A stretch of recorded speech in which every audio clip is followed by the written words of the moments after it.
All right, Oshkosh 2023, all the way up at the home built section now to see a very awesome airplane that's been completed this year.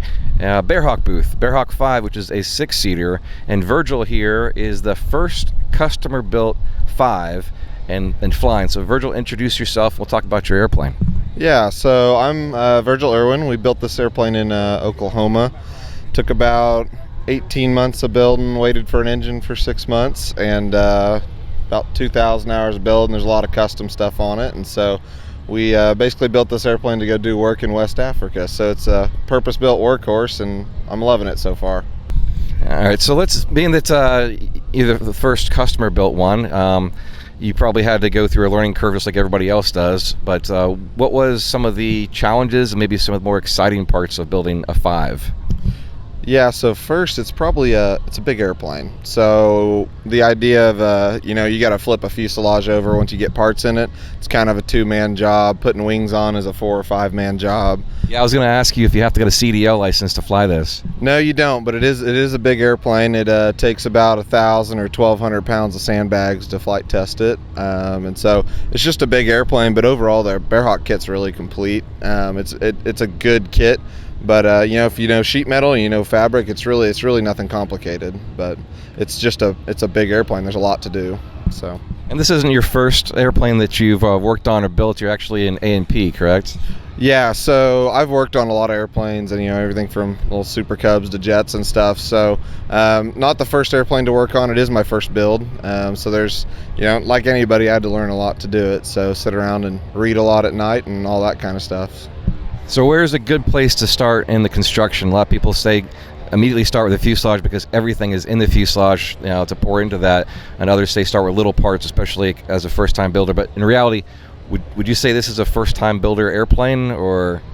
I'd say it is a first-time builder airplane as far as the simplicity of the construction. There's nothing crazy. There's not a lot of composite work. There's none of that. It's a really complete kit. But you do have to learn how to do fabric if you haven't done that. But for a first-time builder, if you're starting out, learn a little fabric, take a rudder, take an elevator, take something, or the flight controls, the flaps and ailerons are probably the easiest thing to cover. So you can learn fabric on those, and don't be afraid to cut it off and start over if you need to.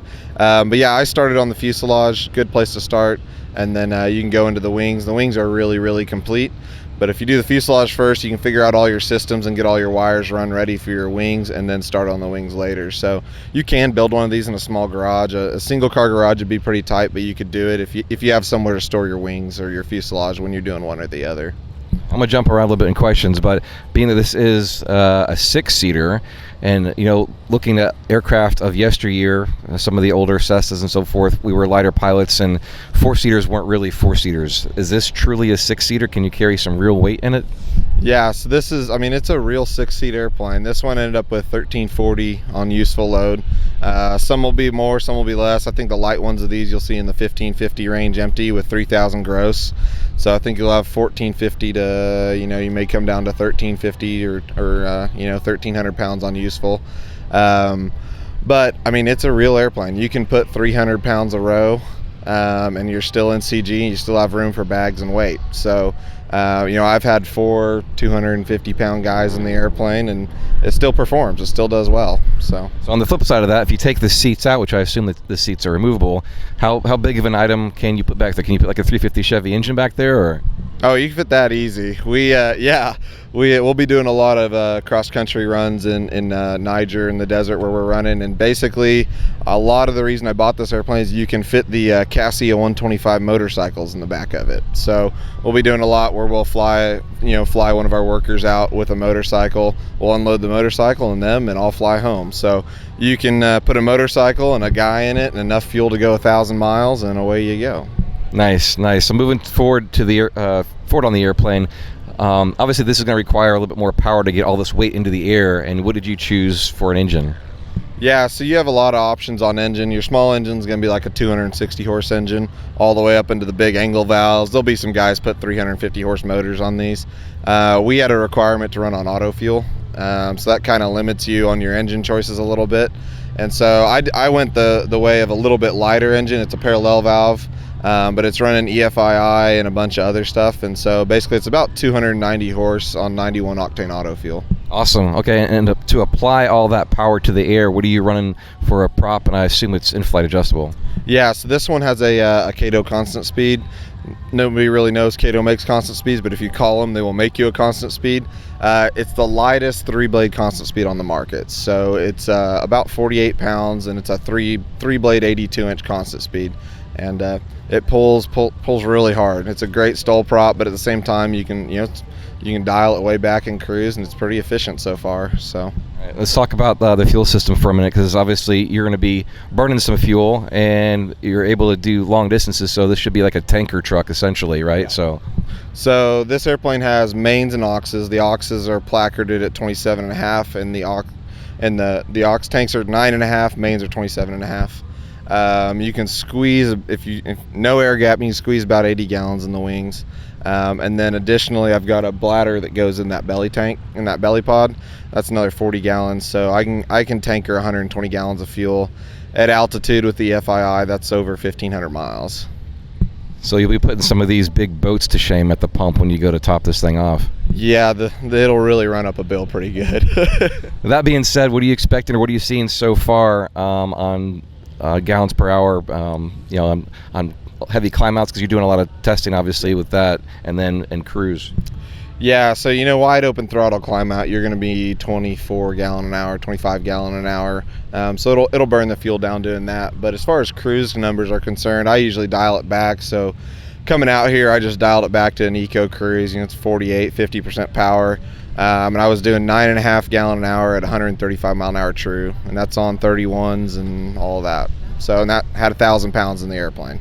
And what does it max out if you're doing a high-speed run?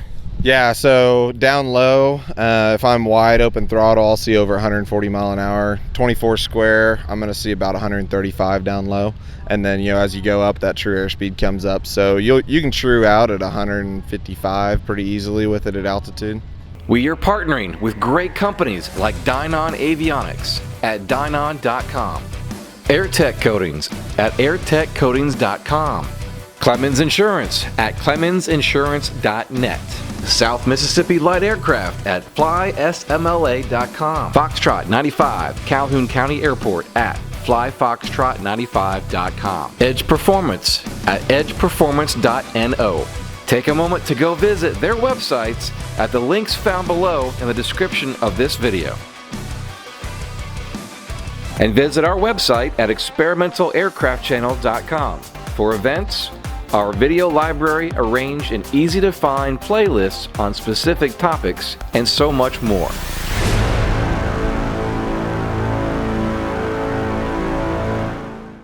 Yeah, I like to ask builders what, it's a fun project, but there are challenges, and there are also like very rewarding things. So it's opposite ends of the spectrum. What do you think is probably the most challenging parts of building this airplane or any airplane? Yeah, so for us, I'm just in a temporary hangar to me right now. So painting is a little bit of a challenge, especially when we try to do it in January or February in Oklahoma in an uninsulated hangar. So I used Stewart Systems on everything with a blow-up paint booth essentially in my hangar, and that's a lot of work. I always thought it was crazy what guys charge to paint airplanes when you quote a paint shop, but they're not joking. It's a lot of work to paint an airplane. So for me, this is the first full airplane I've painted. I've done patch repairs and I've painted flight controls and that kind of stuff, but full airplane, that's a lot of paint. And then and it's a lot of surface area. People don't realize, like, you see the under the wing, but there's a top too, and then it's a lot of surface area, right? Yeah, I washed it and waxed it before I came here, and it took about 5 hours. There's a lot. I mean, just the top and lower surface of a wing's almost 400 square feet. So it's a lot of airplane. And then the avionics took a while in it. With what we're doing, we've got some runs where this airplane's got 12 hours of range. So you're going to be sitting in the airplane for a long time. So I wanted a decent avionics system that had autopilot and all that kind of stuff. And I've done avionics installs before, but this was a first full G3X install from scratch. And so, I had to figure out where all the autopilot servos would go and all that kind of stuff. And so took a little bit to get it all installed, but now I love it. Autopilot runs great. And it's just a really, really good system. And genuinely, when I built this airplane, I was thinking, we'll do some light IFR in it. We might punch some layers, we might do some cloud work here and there, but genuinely, this thing's stable enough to go do hard IFR work in it, and it flies really, really easy on approaches. So obviously you built this for a specific purpose, and we'll talk about that in a minute. But for the ordinary builder, what should they expect to pay for a kit, and then roughly the completion cost? Yeah, so right now these Model 5 kits are $81,000 for the quick build kit. That's going to get you everything you see on the airframe, and then from there you got to go decide what you want to do for fabric and paint. You got to decide on an engine, you got to decide on avionics, and that's about the stuff you got to go find. So completion costs, if you use a Barrows motor, Bearhawk has a gentleman that builds engines for the Bearhawks. A lot of guys run them. They're great engines. You're going to be in the 40,000 range for a 6-cylinder Lycoming from them overhauled. So your completion range on this airplane is really going to be in the 140 to 50 on the low end for a pretty well equipped airplane, all the way up to as much as you want to spend. A pretty well equipped one with Garmin and autopilot and a new motor, you could expect to be in the 2 to 250 range. And then somebody will spend 300 on one. There's always somebody. But all right, so now to explain the mission for this airplane, because we all have a mission to fly, right? Has a job to do, and Virgil is truly going to be a bush pilot with this airplane. That's why it's fitted up with bigger tires and baggage and more fuel and all that stuff. So Virgil, explain what you're going to be doing here in the very near future, utilizing this as a true bush plane. Yeah, so this airplane's going to West Africa, to Niger. It'll be the 4th piston aircraft in country. And so basically there's almost no aviation in Niger. Niger's a huge, it's twice the size of Texas. There's 6 paved runways and 10 dirt strips currently. And so basically we'll be using this airstrip to go in and certify and put in new airstrips. It's a big desert, it's pretty easy to put airstrips in. And so the goal with that is, one, we're providing medevac in and out of these different areas. And then basically we're partnered with an in-country ministry there. And so we're helping them do what they can, because Niger's a country that speaks 16 tribal dialects. It's a really diverse culture, and the security situation in country doesn't allow Westerners to really be involved in anything but what's in the major cities. If we leave the major cities, we have to have armed security. And so basically we're there to help equip the people to serve their country, essentially. So we're just kind of the behind the scenes people. We fly people, get them where they need to go, serve people doing medevac and all that kind of stuff. And so yeah, this winter we're going back. We'll be building our runway and hangar and all that kind of stuff over the winter. And then once we have somewhere to ship this airplane to, we'll come back and get it and ship it over in a container and put it back together, and then we'll go flying. That's awesome. So you're basically going to become like the Uber taxi for missionaries over there. The Uber taxi for missionaries over there. Have you developed an app for them? We have not developed an app for that, but it's... I'm out here in the bush under a tree, Virgil. Pick me up in an hour. Yeah, that's essentially what it'll be. My wife's a nurse, so she'll be doing a lot of medevac with me, as well as doing some medical training. And then we bring short-term teams over to help train the people that we're working with. So we bring technical teams to help train at the radio and TV station. We bring doctors and nurses to come help train at the medical centers. So really, like, we're there to empower the Nigerians to serve and reach their country, is essentially what we're doing, because the model of a Western missionary living out in the villages just doesn't work there. It never has, and I don't think it ever will. All right, if somebody wants to check out more about MA Global or get involved with what you're doing, or even just follow your adventures here in the very near future in the bush, where can they go? Yeah, so our website is maglobalmission.com. There's a newsletter form on there. If you fill that out, that'll keep you updated on if you want to jump on one of our trips, or you'll see the airplane flying around and all that kind of stuff. And then I also run a personal YouTube channel, which is just Virgil Irwin. And that's a lot of this build's documented on there. There's a lot of flying on there, and that's a little bit more of the geeky side of stuff. Not everybody wants to see that through our mission organization, so there's a little bit more detailed stuff on my personal YouTube channel, and you can get connected through either of those. Awesome. Well, between now and then, is there any other venues you're going to be going to, like after Osh? Yeah, so we'll be doing a couple of STOL competitions. We'll be at a couple of National STOL Series events, and basically we're flying around Oklahoma, Arkansas, Kansas, doing EAA events and all that kind of stuff. So if you guys want us to come out and give some rides, or you guys want to host us and do an airplane presentation, hear about our mission, just give me a holler and we'll get it lined up. Sounds good. Well, thanks for the tour through your aircraft. Yeah, anytime.